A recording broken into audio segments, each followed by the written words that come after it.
எல்லாமே ஒரு திட்டமிட்ட சதிதான். நான் பார்க்கும்போது எனக்கு எப்படி தெரியுதுன்னா, திட்டமிட்ட சதி. ஒரு படத்துக்கு சான்றிதழ் வழங்காம இருக்கிறதெல்லாம் சும்மா. ஏன்னா விஜய் நினைச்சா தனி விமானத்துக்கான கிளியரன்ஸ் சர்டிபிகேட்டை டக்குன்னு வாங்கிடுறாரு. மலேசியாக்கே தனி விமானத்துல தானே போனாரு, டக்குன்னு வாங்கிடுறாரு. அது எவ்வளோ பெரிய ப்ரொசீஜர், எவ்வளோ அதிகாரிகள்கிட்ட பேசணும், எத்தனை புரோட்டோகால், எத்தனை ஃபார்ம்ஸ், எத்தனை சைனு, எல்லாத்தையும் டக்குன்னு வாங்கினார். ஒய் பிரிவு டக்குன்னு வாங்கினார். அது ஒரிஜினல் டெல்லிக்கு போகும்போது கூட என்எஸ்ஜி போனதெல்லாம் ஒரு செய்திகள் எல்லாமே டக்குன்னு வாங்கிடுவார். ஆனால் ஒரு படத்துக்கான சான்றிதழ் மட்டும் இவரால் வாங்க முடியல அப்படின்னும் போது நமக்கு சந்தேகம் வருது. ட்ராமான்னு நினைக்கிறீங்க? ஆமாம், ட்ராமா. சந்தேகம் வருது. சரிங்களா? ஏன் அப்படின்னா விஜய் ஒடுக்கப்படுகிறார். விஜய் அவர் வந்தால் புனிதமாயிரும், எல்லாத்தையும் ஒட்டச்சு பூவில் எல்லாத்தையும் மாற்றிடுவார். ஆனால் இங்கே இருக்க எல்லாரும் அவரை பாவம் ஒடுக்குறாங்க. அப்படி ஒரு பிம்பத்தை செய்கிறாங்க, சோஷியல் மீடியா மூலமாக முழுக்க செய்கிறானுங்க. சரிங்களா? அதுக்காக பாருங்க, படத்தை முடக்குறாங்க, சிபிஐ விசாரணை, ஐயோ பாவம் அப்படின்னா. ஏன்னா நீங்கள் பராசக்தியும் ஒன்றா ரெண்டுத்தையும் ரிலீஸ் பண்ணால் இந்த படம் படு நஷ்டமாகும். பீஸ்ட்டை விட படு நஷ்டமாகும். பீஸ்டாவது கோட்டை காசு எடுத்துட்டாங்க, இதில் அதை கூட எடுக்க முடியாதுன்ற நஷ்டமாகும். ஒரு வளர்ந்து வரக்கூடிய நடிகர் சிவகார்த்திகேயன், விஜய் ஒரு மாஸ் ஹீரோ அப்படி பயப்படுறாருன்னு நினைக்கிறீங்களா? ஆமாம். நீங்கள் கதை தான் முக்கியம். நீங்கள் ஹீரோலாம் இல்லை, நீங்கள் யாருன்னே தெரியாத ஒரு நபர் திடீர்னு ஒரு கதை நல்லா இருக்கும், அந்த கதையிலிருந்து அந்த நபர் பெரிய ஹீரோ ஆயிடுவார். Content is the hero. ஆமாம், திடீர்னு ஒரு ஹீரோ ஆயிடுவார். நீங்கள் அப்படி ஒரு படத்தில் மட்டுமே ஹீரோவாகி அடுத்தடுத்த படங்களில் ஃப்ளாப் கொடுத்த நிறைய நடிகர்கள் நம்ம பார்த்துருக்கோம், நிறைய இருக்காங்க. அப்போ இந்த படம் ட்ரெய்லரே பயங்கர தீயா இருக்கு, பயங்கரமா இருக்கு. அதுவும் ஒரே ஒரு வசனம் தான் அனுவானுங்க, உனக்கு ஏதாவது பிரச்சனை டெல்லியில போய் முறையிடு. டெல்லியில போய் முறையிடுனா டெல்லி தான் இந்தியாவா அப்படின்றது பின்னாடி ஒரு பெரிய அரசியல் இருக்கு. ஒட்டுமொத்த இந்திய மாநிலத்துல இருக்கக்கூடிய எல்லா மாநிலங்கள்ல நடக்கக்கூடிய பிரச்சனைகள் எல்லாமே அந்த ஒரு வார்த்தைக்குள்ள அடங்கும். அவ்வளோ பிரச்சனைகள் இருக்கு. மாநிலங்கள்ல இருக்கிற எல்லாரும் எதுக்குடா டெல்லிக்கு போகணும் அப்படின்ற ஒரு கேள்வி வரும். அங்கே அவ்வளோ அரசியல் இருக்குது. இவன் என்ன பண்ணுறான், சாட்டை எடுத்துக்கிட்டு ஊழலை ஒழிக்கணும் அப்படின்னு பேசுனா இது பஞ்சு, இது அரசியல் இல்லை, இது ஒரு என்டர்டெயின்மெண்ட் பஞ்சு. ஆனால் இது ஒரு தாக்கத்தை ஏற்படுத்தக்கூடிய ஒரு பஞ்சு. ரெண்டுத்துக்கும் வித்தியாசம் இருக்குது. நான் இதை படத்தை ப்ரொமோட் பண்ணலை, இந்த படத்தை இழிவாக பேசலை, யதார்த்தமாக சொல்கிறேன். இந்த படத்துல இன்னொன்னு சமூக அரசியல பேசக்கூடிய படம், இது சமூக அரசியல் பேசுது, இது விஜய்க்கான ப்ரொமோஷன் அரசியலை பேசுது. அவ்வளோதான் வித்தியாசம். ரொம்ப பெரிய வித்தியாசம் தான். விஜய் வந்தா மாற்றத்தை கொடுப்பாரு. நீங்க மக்களை காப்பாத்துறன்னு வராத, திரும்பி ஓடி போயிரு. இது சமூகம் சார்ந்த பிரச்சனையா, விஜய்க்கான டைலாக்கா? விஜய்க்கான டைலாக். அவ்வளவுதான். இப்ப நான் ஐ எம் கம்மிங்ன்றது அரசியலா? இல்ல, விஜய் சார்ந்த ஒரு ப்ரொமோஷன் டைலாக். இங்க அப்படி இல்ல, தீ பரவட்டும்னு வருது, பெருஞ்சேனை ஒன்ற தேவைன்னு வருது, அண்ணாவோட டைலாக் வருது. இது எல்லாமே ஒட்டுமொத்த ஒரு சமூகத்தை சேர்ந்த ஒரு வசனமா இருக்கு. இது சிவகார்த்திகேயனோட ப்ரொமோஷன் கிடையாது. அந்த வசனம் அதுதான் இங்க பேச ரியலா நடந்ததை வச்சு எடுத்திருக்கிறாங்க. அது இவ்வளவு பெரிய ஒரு விஷயமா. ஆமா, ஒரு 3 ஹீரோ நடிச்சிருக்காங்க, இது ஒரு என்டர்டைன்மெண்ட் படம் அப்படின்னு நினைச்சுக்கிட்டு இருந்தோம். பார்த்தா அது ஒரு அரசியல் படமா மாறிடுச்சு. இது பார்த்தாக்கா இது ஒரு அரசியல் படமா இருக்கும்னு நினைச்சுக்கிட்டு இருந்தோம். பார்த்தா இது ஒரு கமர்ஷியல் படமா மாறிடுச்சு. பாலையா கிட்டே இருந்து விஜய் எடுத்து படம் பண்றாருன்னா அது என்ன மாதிரியான படமா இருக்கும்? பாலையா என்ன பெரிய சமூக அரசியல் கேசரி இல்ல? ஆமா, பொங்கலுக்கு பொங்கல் தான். பொங்கலுக்கு கேசரி இல்லை, எடுத்து வச்சிருங்க, ஓரமா எடுத்து வச்சிருங்க. ஓடிடில பார்த்து பத்திரமா அடுத்த வாரம் ரிலீஸ் பண்ணுங்க இந்த சுந்தரா டிராவல்ஸை, அப்புறம் பத்திரமா வச்சிருங்க. அவ்வளவுதான், எடுத்து வச்சிருங்க. 2ஆம் கட்ட தலைவர்கள்னு அந்த கட்சியில இருப்பாங்கல்ல. ராஜ்மோகன் கரூர் விஷயத்திலே தன்னை 2ஆம் கட்ட தலைவரா இது எப்படி நிரூபிக்கிறதுக்கு நிறைய முயற்சிகள் எடுத்தாரு. அவரை போலீஸ் தேடவே இல்லை, அவராக போய் பதுங்கி இருந்தாரு. அதே மாதிரி ட்விட்டர்ல ஏதாவது பேசுவாரான்னு பார்த்தா எதுவுமே பேசல. ரொம்ப நாள் கழிச்சு ஒரு ட்வீட் போட்டாரு. அவர் என்ன சொல்றாருன்னா, இங்க தமிழ்நாட்டுக்குன்னு ஒரு தணிக்கை வாரியம் இருக்கு, அவங்களும் ஒன்றிய அரசுல இருக்கக்கூடிய தணிக்கை வாரியமும் சேர்ந்து பழி வாங்குறாங்க. ஒரு தில்லானா மோகனம்பால் படத்துல வர மாதிரி நீங்க ஊதுங்க, அவங்க ஆடுங்க அப்படிங்கிற மாதிரி பண்றாங்கன்னு சொல்றாரு. நீங்க எப்படி பாக்குறீங்க? இது உங்களுக்கு சன் பிக்சர்ஸ்ல படம் நடிச்சு கோடியா விஜய் வாங்கும் போது தெரியலையா? இல்ல ரெட் ஜெயின்ட்ல படம் நடிச்சு கோடியா வாங்கும் போது உங்களுக்கு இது தெரியலையா? இன்பநிதி, உதயநிதி, கலாநிதிலாம் அப்படின்னு பேர் வைக்கும் போது, வாய் கூசும் போது உங்களுக்கு தெரியலையா? இல்ல இவ்வளவு நாள் சம்பாரிச்சு கோடியா வச்சிருக்கீங்கல்ல, ஐயோ இதெல்லாம் ஊழல் போனோம், எனக்கு இந்த பணமே வேணாம், நான் தெரியாம நடிச்சிட்டேன், இந்த பணத்தை திரும்ப கொடுத்துருங்க. கெரியரோட பீக்குன்னு சொல்றாரு. பீக்குன்றீங்கல்ல, நீ இவ்வளவு நாள், ஐயோ நான் இவ்வளவு நாள் கொள்ளையடிச்ச பணம் தான் நான் சம்பளமா வாங்கியிருக்கேன், நான் வேணாம் திருப்பி கொடுத்துருங்க. இல்ல இப்ப கூட நம்ம பாக்குறோம், ஒரு பப்ளிக் ஒப்பீனியன்ல ஒரு விஜய் ரசிகர்கிட்ட போய் கேக்குறாங்க, நான் நகையை வச்சுதாங்க இந்த டிக்கெட்டே வாங்கினேன்னு அந்த பையன் சொல்றான். வெளிப்படையே தெரியுது உங்க பிளாக்ல டிக்கெட் விற்கிறாங்க அப்படின்னு. அதை எதிர்த்து கூட விஜய் எதுவும் பேசல. நம்ம அதான் சொல்றோம், அந்த ரிப்போர்ட்டரை நாக்கப்படுகிற மாதிரி கேட்டாரு. அம்மா தாலியை வந்து அடகு வச்சு பட்டப்படிப்பு வாங்கி படுக்கிற இந்த தமிழ் சமூகத்தில் சினிமாவுக்கு வந்தன்றியே உனக்கு கூச்சமா வெக்கமா இல்லையா அப்படின்னு திரும்ப கேட்குறாரு. அவனோட புரிதல் அவ்வளவுதான். ஆனால் அவனுடைய புரிதல் அப்படி ஏற்படுத்தினது முக்கியமான காரணம் விஜய். ஏன் அப்படின்னா விஜய்க்கே புரிதல் கிடையாது, விஜய்க்கே அரசியல் தெரியாது. அதனால் அவர் எவ்வளோ மழுமட்டையோ அதே மழுமட்டையை தான் பின்னாடி அங்கே ரிஃப்ளெக்ட் ஆகும். அப்படி தான் இருக்கும். நீங்கள் வந்து இங்கே ஒரு பெரிய அறிவு சார்ந்த ஒரு மாற்றத்தை இங்கே எதிர்பார்க்க முடியாது. வெற்றிமாறனை நான் ஃபாலோ பண்ணுறவங்க எல்லாருக்கும் ஒரு சிந்தனை இருக்கும். சமுத்திரகனியை ஃபாலோ பண்ணுறவங்களுக்கு ஒரு சிந்தனை இருக்கும். ரஞ்சித் இருக்கிறாரு, பெரிய சிந்தனை இருக்கும். மாரி செல்வராஜை ஃபாலோ பண்ணுறவங்களுக்கு ஒரு பெரிய சிந்தனை இருக்கும். இப்போ ரஞ்சித் அவர்கள் ரஜினியை வச்சு ஒரு படம் எடுக்கிறாரு, கபாலி காலான்னு சொல்லி எடுக்கிறாரு. அப்பையிலேருந்து அவன் யோசிக்க ஆரம்பிக்கிறான், என்னடா. ஏன்னா ஒரு பெரிய ஹீரோ சாதி ஒழிப்பை பற்றி பேசும்போது அது ஒரு பெரிய இம்பேக்ட் ஆகும். நீங்கள் அப்படியான ஆளுங்களை வச்சுக்கிட்டு நீ இங்கே வந்து சும்மா சாதாரணமாக மேலோட்டமான ஒரு சாட்டை எடுத்துக்கிட்டு நான் தான் எம்ஜிஆர்னா எம்ஜிஆர் எவ்வளோ பெரிய ஊழல்வாதின்னு நமக்கு தெரியாதா? எம்ஜிஆரை பற்றி பிம்பச்சிறை புத்தகத்தை படித்தா போதும் ஒட்டுமொத்தமாக தோல் உரிச்சு உட்கார சொன்னாங்க. எம்ஜிஆர் சாகுற வரைக்கும் சிஎம். சாராய வியாபாரிகள்லாம் கல்வி தந்தையாக்குனவர் எம்ஜிஆர். அப்பா நீ வந்து நான் எம்ஜிஆர் இன்னும் 10 வருஷம் கழிச்சு ஜெயலலிதாவை புனித பட்டம் ஆக்கிடுவாங்க. அப்படியான பட்டம் ஆக்கிட்டானுங்க இவனுங்க. இப்பெல்லாம் மொத்தமா போய் அம்மா சமாதியில போயிட்டு புசி ஆனந்த், அருண்ராஜ், ஆதவர் அம்மான்னு அழுதவங்க தானே. பாக்கெட்ல போட்டோ வச்சுக்கிறதுக்கு அழுவாங்க. கூச்சம்ன்றதே ஒண்ணும் கிடையாது, இவங்க போய் அழுவானுங்க. இவங்க ஆனா திராவிடத்தின் ராஜ்மோகன்லாம் வந்து வெக்கமே இல்லாம பேசிட்டு இருக்காரு. அவர் எத்தனை மேடைகள்ல திராவிடத்தை பத்தி பேசியிருக்காரு நமக்கு தெரியும். எனக்கு தெரிஞ்ச அவர் பல மேடைகள்ல திராவிடம்னா என்ன அப்படின்னு புகழ்ந்து பேசியிருக்காரு. ஆமா, சிஎம் புகழ்ந்து பேசின காணொலிகள்லாம் கூட நிறைய இருக்கு. சார் நீங்க அரசியலுக்கு போயிட்டீங்கன்றதுக்காக அறம் தவிர்த்து நீங்க வந்து பேசாதீங்க, அறத்தோட பேசுங்க, சரியா? விமர்சனம் பண்ணன்றதுக்காக குருட்டுத்தனமான விமர்சனம் பண்ணாதீங்க.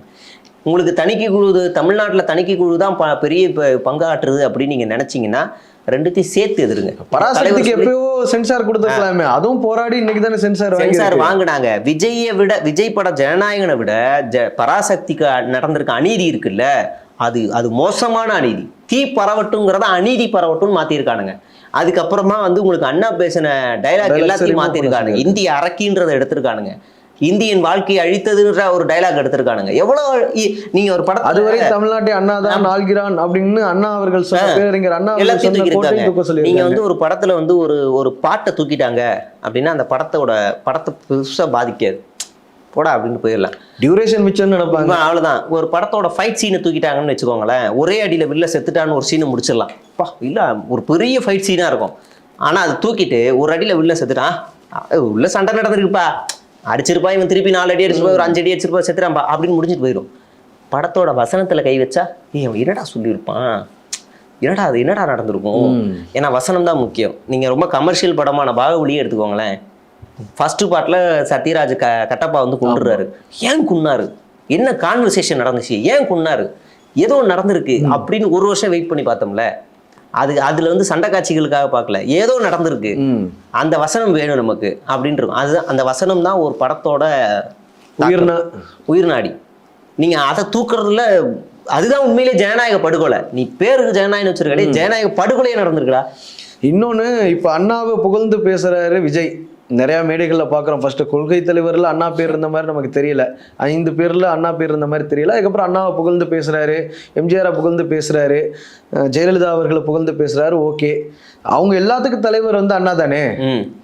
அண்ணாவுடைய வசனங்களை பொங்கி எழுந்திருக்கும். விஜய் தான் பொங்கி எழுது, என்னது எங்களுடைய வழிகாட்டியான அண்ணாவின் டைலாக்கை தூக்கிட்டீங்க அப்படின்னு பொங்கி எழுந்திருக்கணும். பிஎம் சார் அப்படின்னு பேசியிருக்கணும். இல்லை தணிக்கை வாரியத்துக்காவது பேசியிருக்கணும். அதுக்கும் பேசலைவிங்க. இவங்க வந்து ஒரு மைண்ட் செட்டில் இருக்கானுங்க. அண்டார்டிகாவில் பனிப்பாறை உறைஞ்சதுன்னா சம்பந்தமில்லாத ஒரு டேட்டாவோட இங்கே ஆர்டிகல் எழுத ரெடியாக வச்சிருக்கானுங்க. தமிழ்நாட்டினுடைய வெப்பநிலை அதிகமாக இருக்கு, அந்த வெப்பநிலையோட தாக்கம் காற்று வழியாக பரவி அண்டார்டிகாவில் இருந்து அதனால தான் அந்த பாறை உருவாயின்னு ஒரு டேட்டாவோட சும்மானா எழுதுவான். வெயில் அதிகமாகிறதுக்கு காரணமே சிஎம் தான். ஆமா, அதை பார்க்குறவங்களுக்கு பார்ப்போம், ஓ டேட்டாவோட எழுதுறா, இவன் கண்டிப்பா போய் சொல்ல மாட்டான், நம்புவானுங்க. சாயங்காலமான குளிர்காலம் அதிகமானதுக்கு காரணம் போன வருஷம் இந்த தமிழ்நாட்டில் உள்ள உற்பத்தியான நிறுவனங்கள் தான் காரணம், அதிலிருந்து வெளியேறக்கூடிய நச்சு புகையில் தான் இன்று குளிராக மாறி இருக்குன்னு ஒருத்தன் எவனாவது எழுதுவான், ஆச்சரியக்குறி. உடனே அது உண்மைன்னு நம்புவான். அதனால இவங்க என்ன சொன்னாலும் நம்ப ரெடி. அதனாலதான் இந்த விஜய் அயோக்கியத்தனமான ஒரு கருத்தை 40 நாள் 30 நாள் கழிச்சு என்ன சிஎம் சார் பழி வாங்குறீங்களா அப்படின்னு ஒரு பொய்யான பிரச்சாரத்தை பரப்புனார்ல.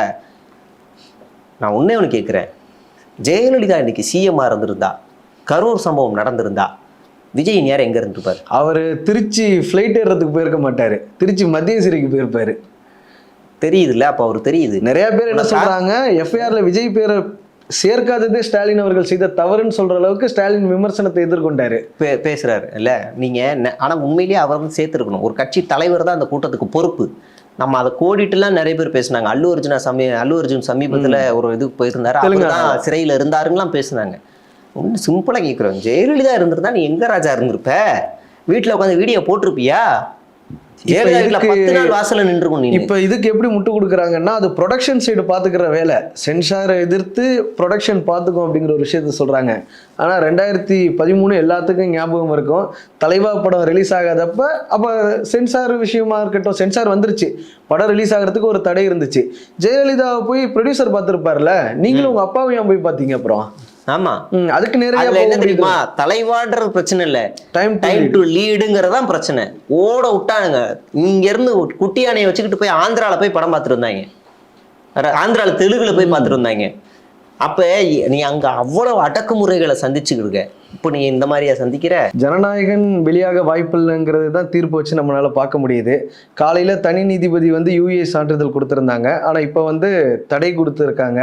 நீங்க எப்படி பாக்குறீங்க? இந்த பொங்கல் வந்து விஜய்க்கு வந்து டெல்லியில தானா, தமிழ்நாட்டில் இல்லையா? ஆமா, இப்ப நியாயமா இவங்க வந்து காலையில நீதிபதி வந்து ஒரு தீர்ப்பு கொடுத்துருந்தாரு. நம்ம அப்படியே கரூரோட ஒப்பிடுவோம். கரூர் அப்போ சென்னை உயர்நீதிமன்றம் கொடுத்த தீர்ப்பை தாவேக்கா எதிர்த்துச்சு. நாங்கள் இதை நம்ப மாட்டோம், இது வந்து தமிழக அரசு கண்ட்ரோல், திமுக கண்ட்ரோலில் இருக்குது, நாங்கள் உச்சநீதிமன்றத்துக்கு போகிறோம் அப்படின்னாங்க. ஆனால் காலையில் உங்களுக்கு சாதகமாக தீர்ப்பு வந்தோடனே லட்டு ஸ்வீட் எல்லாம் எடுத்து கொண்டாடினாங்க. இது ஒரு சாப்டர். அடுத்ததாக இந்த வழக்கில் வந்து யூஎஸ் சான்றிதழ் கொடுக்கலான்னு தீர்ப்பு வந்த உடனே லட்டு எடுத்து ஸ்வீட் எடுத்து கொண்டாடுறாங்க. ஆனால் தணிக்கை குழு அடுத்த கட்டத்துக்கு நகர்ந்து தடையை வாங்குது. இப்போ இவங்க எதிர்க்க வேண்டியது யாரை? தணிக்கை குழுவை, ஒன்றிய அரசை, பாஜகவை, மோடியை, இது சம்பந்தப்பட்ட அமைச்சரான எல்முருகனை எப்படி லைனாக எதிர்க்கணும். யாருமே எதிர்க்கவே ஆச்சரியமா இருக்கு. என்னதான்டா உங்களுக்கு பிரச்சனை? பாஜக அவ்வளோ பயப்படுறீங்க, ஏன் பயப்படுறீங்க? வேணா தைரியம் சொல்லித்தரேன், வாங்க எங்கள் சேனலுக்கு வாங்க, தைரியமாக எப்படி பேசணும், நெஞ்ச நிமித்தி எப்படி பேசணும்னு சொல்லித்தரேன், பஞ்சு டைலாக்காவது பேசு அப்படின்னு நம்ம சொல்ல வேண்டியிருக்கு. யாரையுமே எதிர்க்கலை. மாறா இவங்க இவ்வளோ நாளாக பேசின வசனங்கள் இருக்குல்ல, திமுக தான் காரணம், திமுகவில் ஒரு ஆள் வந்து சென்சாரில் இருக்காருன்னு ரேஞ்சுக்கு பேசிட்டாங்க. உதயநிதி தான் எல்லாத்தையும் கண்ட்ரோலில் வச்சிருக்காரு. சினிமா அது டிஸ்ட்ரிபியூஷன்ரா, சென்சாருக்கும் அதுக்கு இவங்களுக்கு ஆதாரத்தோட கண்ணில் காமிச்சா கூட நம்ப மாட்டேன்றானுங்க. மத்திய அரசாங்கம் மோடியே வந்து விஜய் காதில் வந்து, தம்பி எல்லாத்துக்கும் காரணம் நான் தான் சார். நீங்க இல்ல சார், நீங்க பாவம் அப்பாவி சார். இந்த பூஜை படத்துல சூரி சொல்லுவாங்க, அதேதான் இவங்க சார் அப்படின்னு அப்படிதான் சொல்லுவாங்க. ஒட்டுமொத்த பாஜகவே முன்னாடி கண்ணு முன்னாடி வந்து நின்று, தம்பி விஜய் நான் தான்ப்பா உனக்கு தரித்திரம் பிடிச்ச மாதிரி எல்லா வேலையும் பார்க்குறோன்னா, சார் நீங்கெல்லாம் போங்க, அவங்க தான் அப்படின்னுவாங்க. உனக்கு பல படங்களை காப்பாற்றி விட்டது திமுக. நீ கொடநாடு வீட்டு வாசலில் போய் நின்னப்போ உனக்கு ஆதரவாக இருந்தது திமுக. மெர்சல் படத்துல வந்து நீ கண்ட கருமத்தெல்லாம் எழுதி கொடுத்த வசனத்தெல்லாம் பேசி, இலவச திட்டங்கள் மக்களுடைய பயன்பாட்டுக்கு வந்த திட்டங்களை நீ போட்டு எரிச்சதனுடைய விளைவுனால எத்தனை பேர் அதை போட்டு எரிச்சாங்கன்னு தெரியும். அப்போ வந்த பிரச்சனைகள் அதிமுக பேனர்ல இருந்து எல்லாத்தையும் கிழிச்சப்போ கூட உனக்கு ஆதரவா நின்னது திமுக. நீ அப்போ கலைஞர் டிவியும் அடிச்சு உடைச்ச, ஆனா உன்னை திமுக எதிர்க்கல. உன் புரிதல் அவ்வளவுதான், நீ அவ்வளவுதான். அப்படி ஆனாலும் உனக்கு பிரச்சனை வரும்போது நின்னுது. ஜிஎஸ்டியை பத்தி சொல்லும்போது எச்ராஜாலாம் ஜோசப் விஜய்னு அவரோட எல்லா அடையாளத்தையும் எடுத்து வெளியில இட்டாரு. அப்ப அவ்வளவு பிரச்சனைகள் இருக்கும்போது உனக்கு உறுதுணையா நின்று இவங்க தான். இப்பயும் உனக்கு பிரச்சனை கொடுக்கறது பாஜக, இப்பயும் உனக்கு பிரச்சனை கொடுக்க பாஜக, ஆனா நீ எதிர்க்கிறது இவங்களை. இதே நமக்கு விசித்திரமா இருக்கு, என்னன்னா இது அப்படின்னு. ரெண்டாவது, இது எப்படி பார்க்கணும்னு பாருங்க, எல்லா நடிகர்களும் கொஞ்சம் அறத்தோட செயல்படுறாங்க. ஜெயம் ரவி அவர்களாகட்டும், ஜிவி பிரகாஷ் ஆகட்டும், ரஜினி சூப்பர் ஸ்டார் ஆகட்டும், அமீர் ஆகட்டும், எல்லாருமே விஜய்க்கு ஆதரவா, ஜனநாயகனுக்கு ஆதரவா, சென்சாருக்கு எதிராக ஒரு குவாட் போடுறாங்க. ஆனால் உண்மையான ஜனநாயகன் தூங்கிட்டு இருக்காரு. நியாயமா தனக்கான பிரச்சனையை குரல் கொடுக்க வேண்டியது யாரு? அவரு தான் தூங்கிட்டு இருக்காரு. போய் பாருங்க, எதுவும் கிடையாது. ஒருவேளை காலையில் என்ன சொன்னாங்கன்னா, உயர்நீதிமன்றம் ஒரு தீர்ப்பு கொடுத்துச்சுல்ல யூஎஸ் சான்றிதழ்னு, பாருங்க விஜய் பேசாமலே ஜெயிச்சிட்டாரு, எம்ஜிஆர் எப்படி படுத்துக்கிட்டே ஜெயிச்சாரோ விஜய் பேசாம ஜெயிச்சிட்டாரு பாருங்கன்னு கம்பு சுத்தினாங்க. இப்போ உயர்நீதிமன்றம் தடை கொடுத்துருச்சு. இதை எப்படி எதிர்கொள்ள போறாங்க அவங்க? விஜய் வாயை திறக்க முன்னாடி சப்புன்னு இறுக்கிட்டாங்கன்னு வச்சிருவோம். அப்படி வேணும் சொல்லுவோம். அதாவது இது இப்போ இவங்க எல்லாரும் விஜய்க்கு ஆதரவாக தெரிவிக்கிறாங்க. நான் அந்த பாயிண்ட் வர பாருங்க. இப்போ விஜய் இவங்களுக்கு ஏதாவது ஒரு பிரச்சனை வரும் வாய் திறந்துருக்காரா? இல்ல. அவர் கூடவே நடிச்ச சூர்யாவுக்கு ஒரு பிரச்சனை வந்தது. மதவாதிகள் அவர் மேல ஒரு கட்டம் கட்டினாங்க. மதவாதிகள் மட்டும் இல்ல, சாதியவாதிகள் கூட ஜெய்பீம்ல அடிச்சாங்க. வாயை பொத்திக்கிட்டு இருந்தாப்புல, வீட்டுக்குள்ள பதுங்கி இருந்தாப்புல. ஏன்னா அது அவருக்கான பிரச்சனை கிடையாது. நீங்க அப்படியே ரஜினிகாந்த் குரல் கொடுத்தாரு. ரஜினிகாந்த் படத்துக்கு எத்தனை படங்களுக்கு பிரச்சனை வந்துச்சு? பாபா படத்துக்கு என்ன பிரச்சனை வந்துச்சு? குரல் கொடுத்தாரா? கிடையாது. என்னோட ரோல் மாடல் சூப்பர் ஸ்டார்னு பல பாடல்களில் மென்ஷன் பண்ணாரு. அண்ணாமலை தம்பின்னு ஆட வந்தண்டா பல படங்கள்ல வச்சிருக்காரு. குரல் கொடுத்தாரா? கிடையாது. நீங்க அப்படியே கமல்ஹாசன் வச்சுக்கோங்க. விஸ்வரூபம் படத்துல எவ்வளவு பிரச்சனைகள் இருந்துச்சு. அடுத்து தக் லைஃப்ல வந்துச்சு. அப்ப எவ்வளவு பிரச்சனைகள் இருந்துச்சு. இவர் ஏதாவது குரல் கொடுத்தாரு? அதுல நடிகராகவும் ஒரு குரல் கொடுக்கல, கட்சி தலைவராகவும் குரல் கொடுக்கல, எதுவுமே கொடுக்கல. நீங்க அப்படியே சிம்புக்கு வாங்க. சிம்புக்கு எத்தனை பிரச்சனைகள் இருந்துச்சு? குரல் கொடுத்தாரா? சிம்பு குரல் கொடுத்தாரு. வெற்றிமாறன் ஏதாவது பிரச்சனை வந்திருக்கு, இது குரல் கொடுத்தாரு. சினிமா துறையில யாருக்கு எந்த பிரச்சனை வந்தாலும் அதை அவங்க பிரச்சனையாவே பார்த்துக்கிட்டு விஜய் சுயநலமாவே இருந்தாரு. ஆனா அவங்க எல்லாரும் இன்னைக்கு விஜய் தூக்கி விடுறாங்க. இனிமேலாவது கொஞ்சமாவது அறத்தோட இந்த மனுஷன் செயல்படணும். இல்ல, இந்த விஷயத்திலே சிவகார்த்திகேயன் வந்து ஸ்டேஜ்ல சொல்றாரு, என்னோட குடும்பத்தை குறி வச்சு தாக்குறாங்க. இது வரைக்கும் கூட என்னை திட்டிட்டு இருந்தாங்க, பரவாயில்ல, இப்ப என் குடும்பம், அம்மா, குழந்தைங்க எல்லாத்தையும் சேர்த்து திட்டுறாங்க அப்படிங்கிற சைபர் அட்டாக். அதுதான் மிக மோசமான தாக்குதல். ஒரு காலத்துல அஜித்துக்கு எதிராக பண்ணிட்டு இருப்பாங்க இந்த ஆட்கள்லாம். இப்ப சிவகார்த்திகேயன் எதிராக. சிவகார்த்திகேயன் மட்டும் இல்ல, தாவேகாவோ கட்சியை சேர்ந்த முக்கியமான அறியப்பட்ட ட்விட்டர்ல இருக்கக்கூட முகங்கள் கூட இன்னைக்கு அபியூஸ்ல இறங்கிட்டானுங்க. சாய் ஜெகதீஷ்னு ஒரு பொம்பளை பொறுக்கி. அவன் ஒரு பொம்பளை பொறுக்கி தான். அவன் வந்து ஒரு தனியார் யூடியூப் சேனல்ல வேலை பார்க்கும்போது அங்க இருக்க ஒரு பொண்ணுகிட்ட தவறா நடந்துகிட்ட அடிச்சு விரட்டினாங்க. அப்போ இதே தாவேகாவுக்கு ஆதரவாக பேசிக்கிட்டு இருக்க சோனியா அருண்குமார் வந்து, நான் இப்படிதான் ஊடகத்துல வேலை செய்யும்போது திமுகவுக்கு எதிராக கருத்து போட்டா, அதனால என்னை வேலையை விட்டு தூக்கிட்டாங்க. இன்னைக்கு இந்த சாய் ஜெகதீஷ் தம்பிக்கும் அதே தான் நடந்திருக்குன்னு திசை மாத்தினாங்க. ஆனா உண்மை என்னன்னா, அவன் ஒரு பொண்ணுகிட்ட போய் பொறுக்கித்தனம் பண்ணான். அந்த பொண்ணு கம்ப்ளைண்ட் கொடுக்காதனால இன்னைக்கு அவன் ஜெயிலுக்கு போகாம இருக்கான். திரும்ப ட்விட்டருக்கு வந்து தாவேகாவுல சேர்ந்து, தாவேகாவுல அறியப்பட்ட முகமா சேர்ந்து இருக்க எல்லா பொண்ணுங்களுக்கும் மெசேஜ் அந்த பொண்ணுங்க ஓப்பனா ஸ்பேஸ்ல சொல்லிருச்சுங்க. ஸ்பேஸ் போட்டு சொல்லிருச்சுங்க, இவன் ஒரு பொறுக்கி அப்படின்னு. இப்படி இவன் ஒருத்தன் அறியப்பட்ட முகமா இன்னொருத்தன் இருக்கிறான். விஜய் கூட நெருங்கி போட்டோ எடுத்திருக்கான். அவன் ரஜினியை மாஃப் பண்றான், குஷ்புவை மாஃப் பண்றான், இன்னைக்கு சிவகார்த்திகேயனுடைய ஒய்ஃபை வந்து மாஃப் பண்றான். இப்படி தொடர்ந்து சைபர் அட்டாக் பண்றான். இதெல்லாம் கட்டுப்படுத்த இது விஜய்க்கு தொடர்பு இருக்குன்னு சொல்ல வரல. விஜய் நினைத்தால் கட்டுப்படுத்த முடியும்னு சொல்றேன். விஜய் சொல்லி செய்யலாம, விஜய்க்கு அவருக்கும் தெரியாது. ஆனா விஜய் நினைத்தால் இந்த மாதிரியான மோசமான நடவடிக்கைகளை கட்டுப்படுத்த முடியும். ரோகிணி தியேட்டரை அடிச்சு உடைக்கும் போதே விஜய் எந்த குரலும் கொடுக்கலையே. எத்தனையோ பேர் பால விஷயம் பண்றேன்னு கீழே விழுந்து கை காலை உடைச்சிருக்கான், எதுவும் குரல் கொடுக்கலையே. நீங்க இவரை வந்து ஒரு மனுஷனாவே கன்சிடர் பண்ணக்கூடாது. சொந்த கட்சி கூட்டத்துக்கு வந்தவங்களே இன்னைக்கு வரைக்கும் மன்னிப்பு கேட்கல. கண்ணுக்கு தெரியாம ஏதோ காலில் விழுந்தாருன்னு ஒரு கதை கட்டி விட்டானுங்க. விழுந்ததாக தகவல், அதுவே ஒரு குற்றம். முதல் சிபிஐ வந்து 12ஆம் தேதி விசாரணை நடத்துறாங்கல்ல, முதல்ல இவர் வந்து கை காலில் விலங்கு போட்டு நடத்தணும். யாரை கேட்டு விக்டிமை கதவை சாத்திக்கிட்டு பார்த்த? நீ ஒரு குற்றவாளி. நீ வந்து அப்படி இருக்கும்போது இந்த வழக்குல நீ வந்து சம்மந்தப்பட்டிருக்க. விக்டிம் யாரு? பாதிக்கப்பட்டவங்க. சாட்சியை கலைக்கிறதுக்கு ஏற்பாடு நடந்திருக்காதா? எப்படி நீ கதவை சாத்திக்கிட்டு போய் அவங்கள வந்து விசாரிச்சிருக்க? எமோஷனல் பிளாக்மெயில் பண்ணியிருக்க அப்படின்னு விசாரிக்கணும். யாரை கேட்டு பண்ணேன்னு. நிறைய பேர் என்ன சொல்றாங்கன்னா, கரூர் போல இன்னொரு சம்பவத்தை வந்து திமுக பிளான் பண்ணுச்சு தியேட்டர்ல வச்சு. விஜய் அதுல இருந்து தப்பிச்சு சொன்னது. சவுக்கு சீக்கிரமா சர்வதேச ஊடக பிரிவு தாவேகாவோட அணியில சேரது. நீதிமன்றம் சொன்ன தீர்ப்பே அவருக்கு பொருந்து போகும். மீம் ஒண்ணு பரவும் பார்த்திருக்கீங்களா? சவுக்கு சங்கர் விடுதலை ஆனால் மீண்டும் கைது. அந்த மாதிரி ஜனநாயகன் ரிலீஸ் ஆகலாம் ஆனால் தடை அப்படிங்கிற மாதிரி இன்னைக்கு 2 தீர்ப்பு வந்து. அதான் சொல்றல, இப்போ இவர் வந்து புனித பட்டம் கட்டுறாரு. தாவேகாவுடைய விஜய் ஃபேன்ஸுக்கு புனித பட்டம் கட்டுறாரு. அதாவது அவங்க வந்து கட்டுக்கோப்பா அப்படியே குனிஞ்சத்தில் நிமிராம ஒரு இறுதி சடங்குக்கு போயிட்டு வர மாதிரியே விஜய் படத்துக்கு போயிட்டு வருவாங்க போல. அப்படியே அமைதியாக போயிட்டு பார்த்துட்டு அப்படி சைலண்டாக போயிடும். அப்படியே போவாங்க.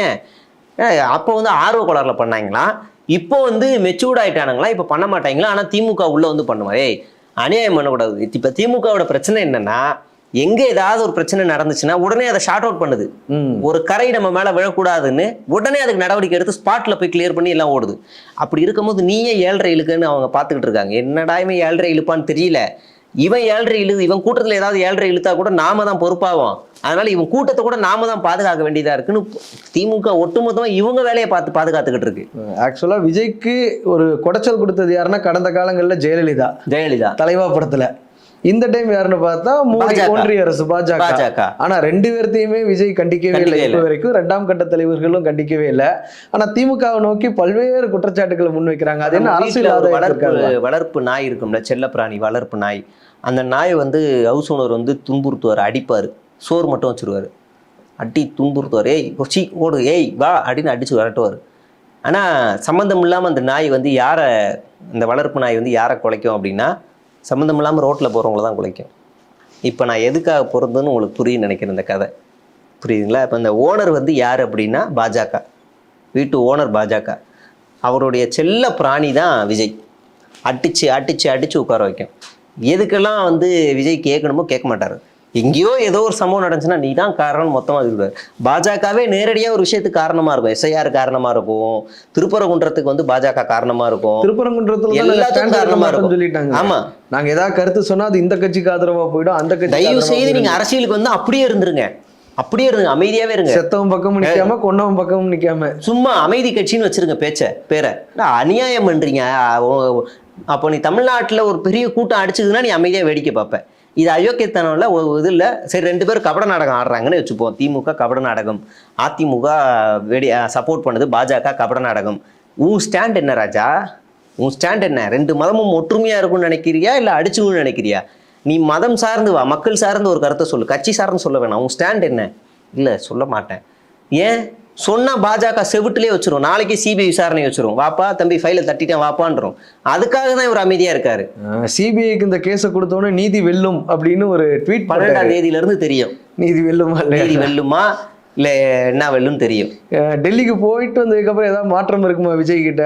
ஏன்னா இப்ப தொடர்ந்து நெருக்கடின்னு பார்க்க முடியுமா? ஒரு ஜனநாயகம் கூட ரிலீஸ் ஆகல, டெல்லியில அதே டைம்ல